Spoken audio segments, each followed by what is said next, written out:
arrivé. Je ne suis pas un imam, je ne suis pas un abbé, mais j'aurais aimé qu'on prenne 1 minute pour prier pour que Maïmouna Ndour nous revienne. Chacun dans sa religion, pour 1 minute.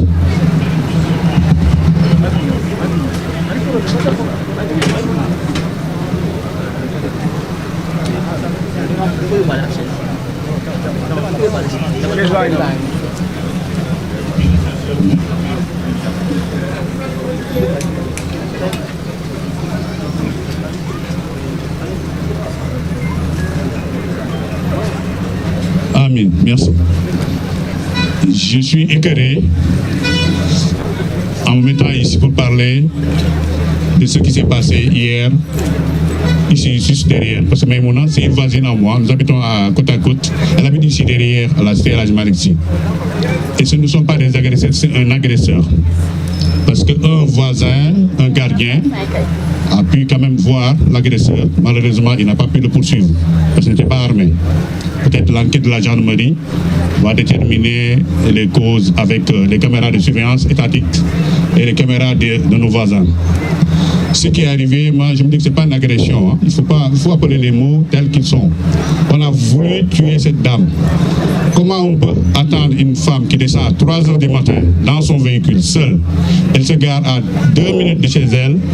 Vous la trouvez là-bas avec un couteau, parce qu'on a trouvé le couteau sur place, avec un couteau. Vous lui tapez sur la tête, elle tombe, vous la poignardez pendant 3 reprises. Il a failli l'intervention d'une dame qui a crié pour que le gars puisse s'évaporer. Donc l'intention était de tuer. Et ce qui est arrivé aujourd'hui à Maïmouna est arrivé à d'autres journalistes. Je parle de l'affaire Cambelgien, peut-être vous étiez beaucoup plus jeune.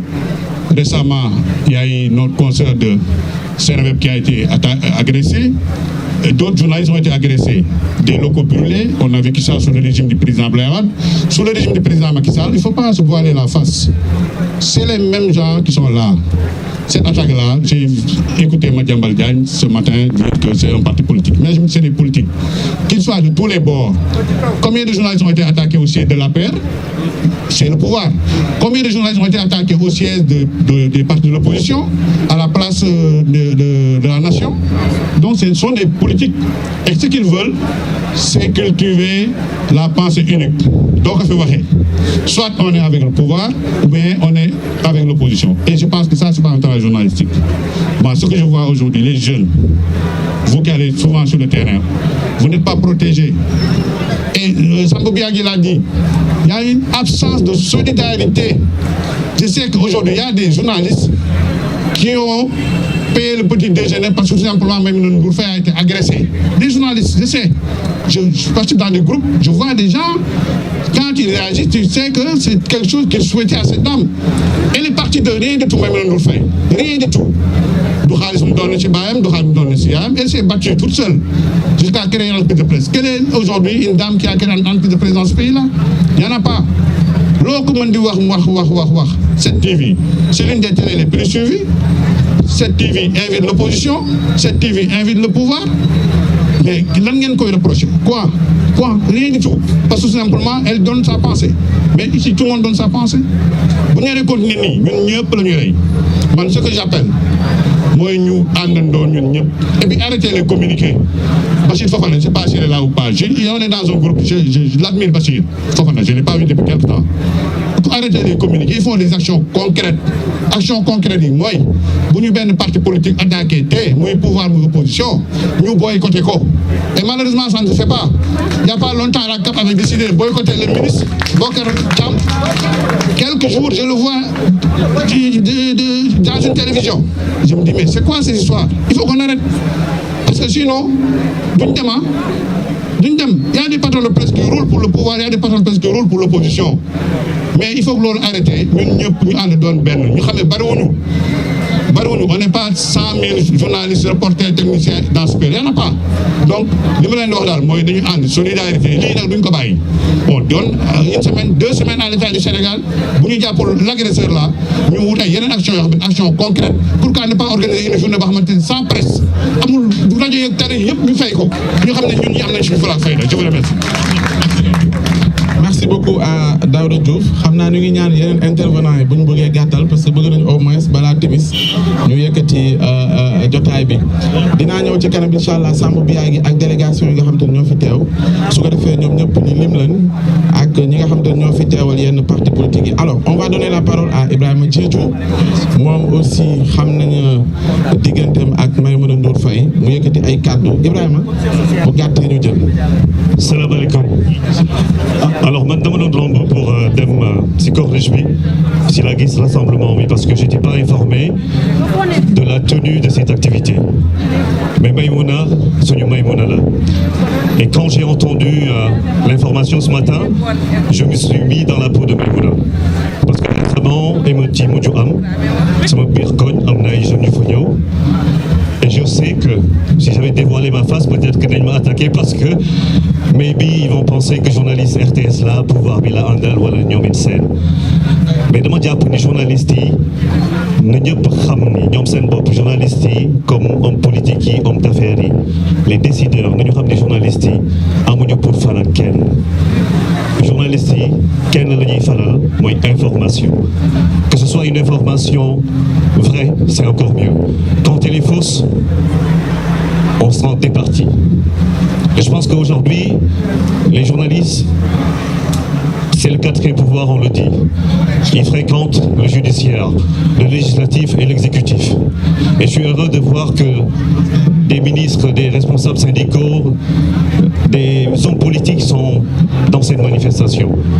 Ce que je tiens à dire, c'est que Maïmouna, c'est encore une fois notre Maïmouna. On va se battre ensemble pour que ces agresseurs, quel que soit le commanditaire, avant même que je n'arrive ici, juste à rond-point, j'ai reçu un message du ministre de l'Intérieur, je ne sais pas si vous l'avez reçu, disant que tout sera fait pour arrêter les agresseurs de Maïmouna Ndour. Parce qu'elle est à l'hôpital militaire et le ministre de l'Intérieur, Sidiki Kaba, est parti là-bas. On espère que Maïmouna va sortir en bonne santé. Mais encore une fois, il faut que tout le monde comprenne que les journalistes ne sont ni ou contre quelque pouvoir que ce soit. Et nous aussi, nous devons nous mettre ça dans l'esprit et travailler au quotidien pour que personne ne nous étiquette par rapport à une appartenance politique ou pas. Chez nous, à la RTS, tous les journalistes qui ont montré leur couleur politique sont sortis de la rédaction. Ils sont devenus ce qu'ils sont devenus aujourd'hui. Mais c'est valable pour toutes les rédactions du Sénégal. Quand Daouda parle de journée presse morte ou journée sans presse, oui. Mais aujourd'hui, vous avez des patrons de presse. Si tout le monde aujourd'hui vous décidez de faire une journée sans presse, il y a des patrons de presse qui vont vous dire allez couvrir telle activité gouvernementale, ministérielle ou internationale avec une ONG ou je ne sais pas quoi. On ne connaît pas les dessous. Et c'est pour ça que les journalistes, à mon sens, devraient comprendre que c'est de véritables sentinelles. Déjà pour la démocratie, pour la paix et la stabilité sociale, le développement économique, mais aussi qu'ils doivent savoir qu'ils sont toujours face au risque. De Dakar à je ne sais pas où, à Téhéran, les journalistes sont menacés. Parce que la vérité, tout le monde ne l'aime pas. Donc on est que mon nangu dégg dëgg. Ñun journalistes yi dañu war a fagaru fexe ba fu ñu dëkk wala fu ñuy fréquenter ñu xam naka lañ fay duggee parce que da ngay wax benn affaire Maïmouna day invité benn ministre gouvernement waa ji pertinent ñu ne waa ji dafa ànd ak je sais pas Maïmouna dafa ànd ak diw nga ñëw nekk opposition mu rajaxe la ñu ne non daf la contre et j'ai entendu tey si réaction yi des gens dire ouais c'est-à-dire machin. Il faut que les gens comprennent que les journalistes en tout cas doivent être neutres jusqu'au bout des doigts et qu'au Sénégal il y a encore des choses à se dire entre nous de la presse pour pouvoir faire face aux autres pouvoirs qui sont en face de nous. Et c'est pour ça que je tenais à dire Maïmouna foo mënti nekk xamal ni sa frère mi ngi bàyyi xel si yow parce que je l'ai connu depuis 2S et elle m'a mis en rapport avec une personne que je ne vais jamais laisser tomber et jusqu'à présent si je peux faire quelque chose pour que Maïmouna continue à prier avec cette TV je le ferai. Merci beaucoup. Et je vous demande tous de prier pour elle. Merci à tous. waaw yow moom yeewi nañ la Ibrahima merci beaucoup ñu ngi koy gërëm di ko sant bu baax alors Sambou Biagui dama jox suñu beneen doyen su ko defee moom it mu ñëw joxe ñaari kàddu laata ma jàll ci leneen muy Diatou Cissé jatu même bu dee benn 1 minute sax ñoo la ko ñaan gars yi tàccul leen ma bu baax Jatu Cissé mu ñëw joxe ñaari kàddu alors bu la neexee sax bul jóg ma jóg.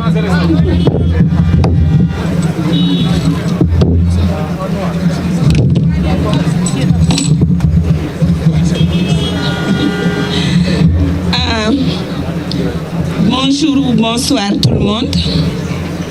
Moi, je me définis un peu maintenant comme un vétéran. Mon rôle, c'est d'appeler Lissa, quand il y a mobilisation, de lui passer des stratégies de lutte que j'essaie d'adapter au contexte du moment. Mais je pense qu'aujourd'hui, l'heure est suffisamment grave pour que je vienne m'asseoir à côté de mes jeunes frères. Je suis là pour 4 raisons principales. Je fais partie des mentors de Maïmouna et je fais partie des personnes qui ont introduit Maïmouna dans le milieu de la presse auprès de mon ami Feu Jean Maïssa Diop. Donc je suis un mentor à Maïmouna. La deuxième chose, parce qu'elle est journaliste. La troisième chose, parce qu'elle est une femme. La quatrième chose, parce que je suis profondément éprise de liberté. Et je pense que ce qui est arrivé à Maïmouna est une menace grave. Une menace grave contre la presse. Est-ce que c'est spécifiquement contre la presse? Je n'en sais rien parce qu'on ne connaît pas encore les mobiles de cette agression sauvage que rien ne peut justifier. Mais tout ce que je peux dire, c'est que c'est un problème qui interpelle toute la société sénégalaise. Parce que notre première condition de survie, c'est de nous sentir en sécurité. Et je pense que c'est la sécurité de Maïmouna qui a été touchée. C'est peut-être aussi la sécurité du journaliste qui a été touchée. Et quand les journalistes ont un sentiment d'insécurité, je pense que sans prétention aucune, la démocratie, quelque part, a un sentiment d'insécurité.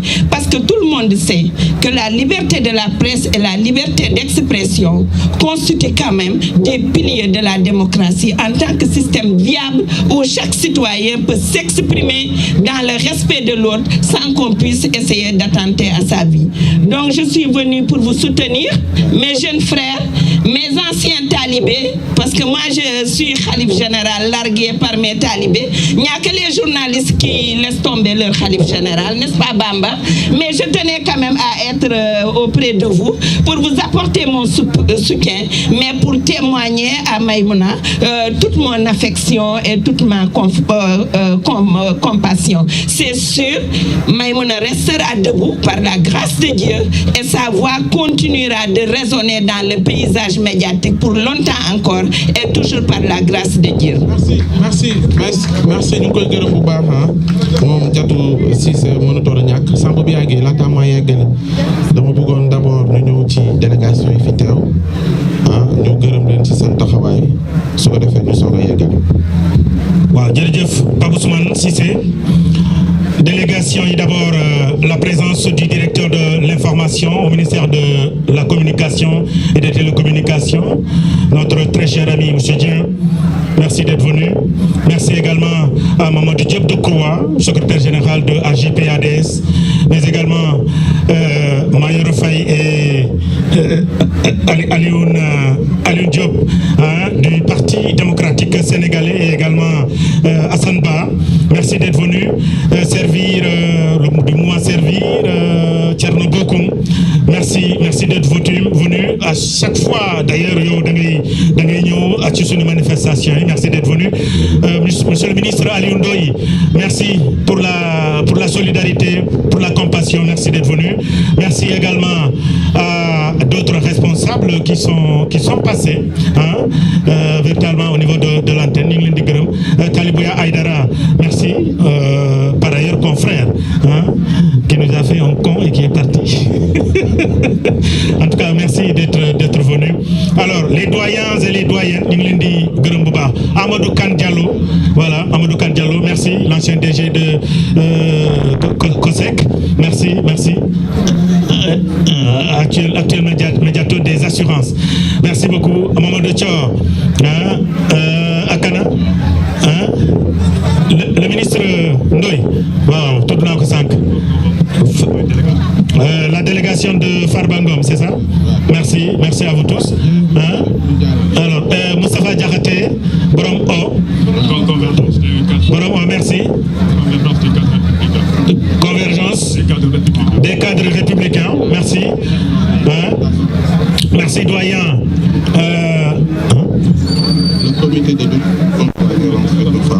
Le comité de lutte contre la violence faite aux femmes. ñoom aussi ñu ngi fi. ak kan. jeex na doyen Mademba ñu ngi lay nuyu bu baax a baax maa ngi lay seen. jaajëf. Daouda Ndiaye. Ana Daouda Ndiaye. Daouda Ndiaye candidat à la présidentielle ñu ngi lay nuyu bu baax a baax merci d'être venu. Professeur. ak le président de résoudre.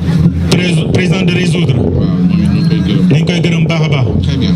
Merci alors ñooñu ñooy ñi nga xamante ne teew nañ fii mais dama gis ne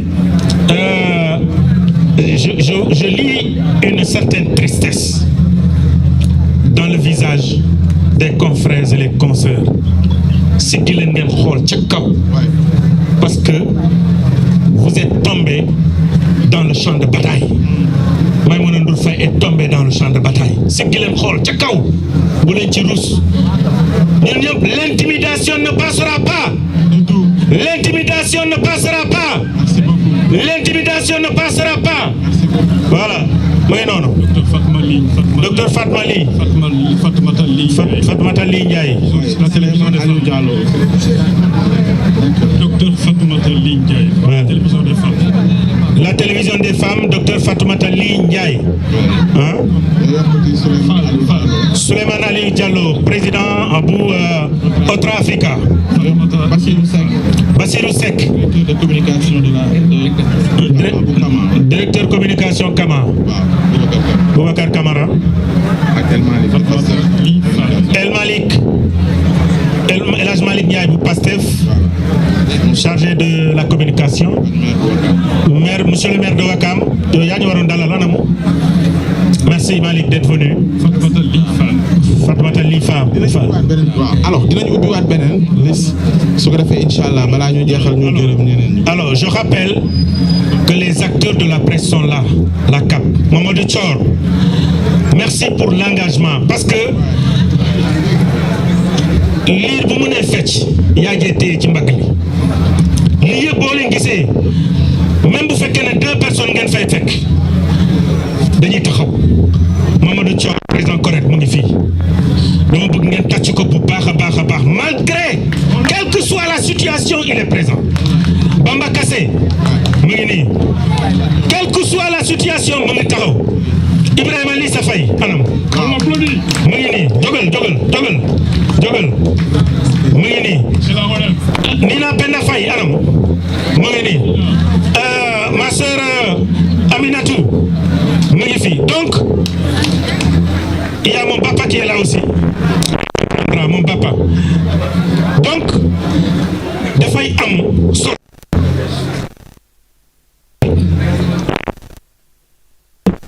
le président des jeunes reporters et je vois des jeunes reporters je vous rappelle Diatou Cissé duma bàyyi ma wax ma très chère sœur ñoom Bamba Kassé ñoom Ablaye Thiam damay daaneel foofu mais c'est très important bi ñu jàppee Madiambal Diagne bi ñu commencé la marche à la place de l'Obélisque ñu ne dañuy dox dem ministère de la communication balaa ñuy yegg ministère de la communication bàyyi nañ ko lu waral loolu c'est la mobilisation gis nga ñi toog seen kër la presse di journalistes yeeg technicien d'information yu toog seen kër vous avez tort demain sera votre tour et dinañ ràññee kenn ku nekk bu yeboo ngeen jóg fi ngeen nekk ngeen ñëw fii ngeen solidarité ak nit ñi parce que sans cette union là mënuñu def dara jaa ngeen jëf. jërëjëf Samb dañuy daw pour temps bi bañ ñu rab mais dinañ ñëwaat incha allah ci yeneen délégation yi nga xamante ne ñu ngi fi teew alors dañuy jox kàddu gi suñu beneen doyen koo xamante ne jiite woon na la convention des jeunes reporters di Aïssatou Mbène Kane moom la ñuy jox kàddu Aïssatou.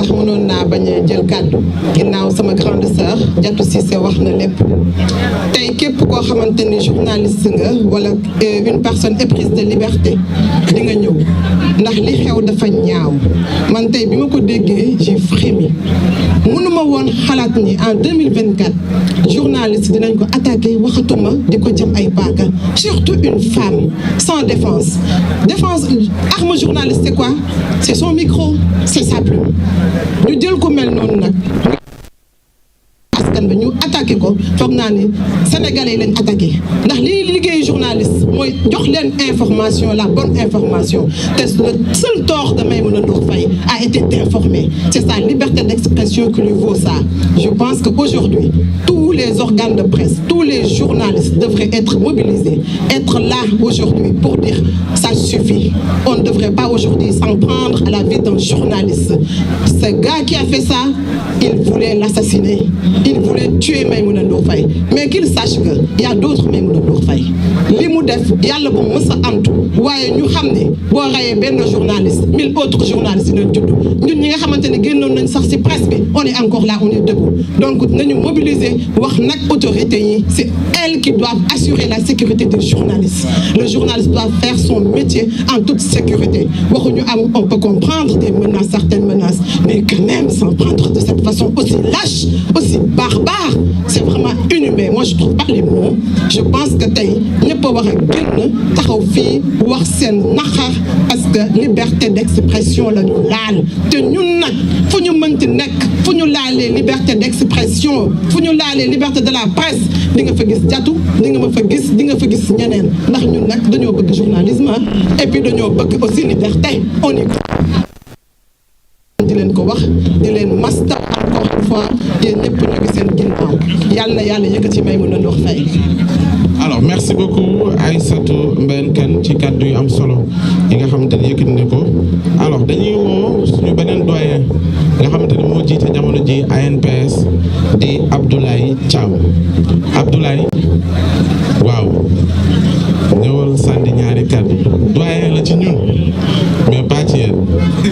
mais man maa ngi leen di nuyu ñëpp ku nekk ci turam ak santam mais normalement su Diatou waxee te man fii su ma fi nekkee aussi j'ai un patron c'est Bamba Kassé qui est le secrétaire général du SYNPICS qui défend les intérêts matériels et moraux ñun association thématique la c'est une presse sportive li ma mën a def rek mooy def témoignage ci Maïmouna au-delà lu mu nekk journaliste bu xarañ buy respecter éthique ak déontologie mu nekk patron de presse boo xam ne aussi ñun nañu xam lu muy defal ces journalistes je reviens de la CAN il est dans le secteur privé bokk na ci rare patron de presse yoo xam ne yónnee na 5 journalistes loolu moom mun naa ko témoigner ay catu sama siste ngi nii taxaw Adja Bité mun na ko témoigner leneen li ma ci yokk rek mooy li ñu war a wax yëpp wax nañ mais suñu buggee lii mu dokk c'est simple les autorités politiques sont là su ñoo xam ne beaucoup de respect et de considération Mamadou Diop Decroix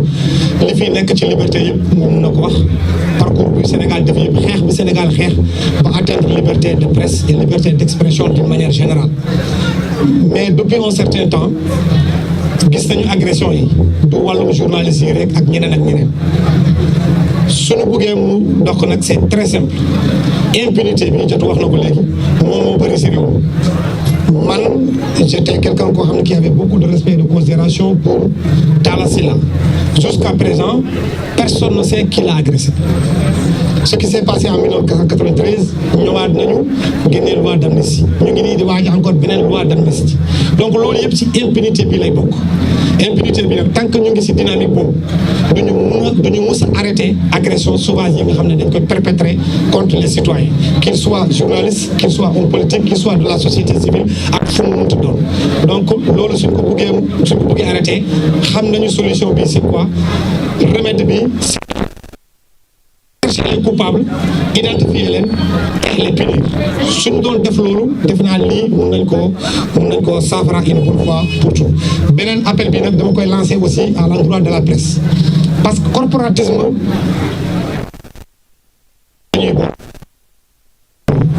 il n'y a que chez nous même boo solee yére bu rafet gars yi dañ naan yow foo jóge boo amee oto on a comme l'impression qu'on n'a même pas le droit de l'avoir. Ça c'est notre principal problème. Samba Biagui wax na ko fi léegi il faut que cette mobilisation là elle continue. Convention des jeunes reporters muy ANPS muy SYNPICS muy ñeneen ak ñeneen ñun ñëpp nañu mànkoo nekk benn ñu xam ne tey jii Maïmouna la dal demee mun na dal keneen. Ñun ay éditorialistes lañu dañuy bind ñii dañuy nekk di wax ci rajo ñeneen ñii dañuy nekk di wax ci télévision donc ñun ñëpp ñoo bokk liggéey bi. Liberté d'expression c'est consacré dans notre charte fondamentale dans notre constitution donc ñun ñëpp war a taxaw xam suñu tànk tubay àndandoo xëccandoo dóorandoo merci beaucoup. merci beaucoup Abdoulaye Thiam ñu koy gërëm bu baax ma jox kàddu gi suñu beneen doyen moom it mu ñëw sànni ci ñaari kàddu di doyen As Mademba Ndiaye doyen vous avez la parole est-ce que mu ngi fii wala dafa ok kon xam naa war na dem alors kon dañuy wéy ñu woo Rosalie Ndiaye mi nga xam te ne moo jiite association des femmes médias Rosalie mën nga agsi waaw foofu la woon noonu rek ñu may la nga agsi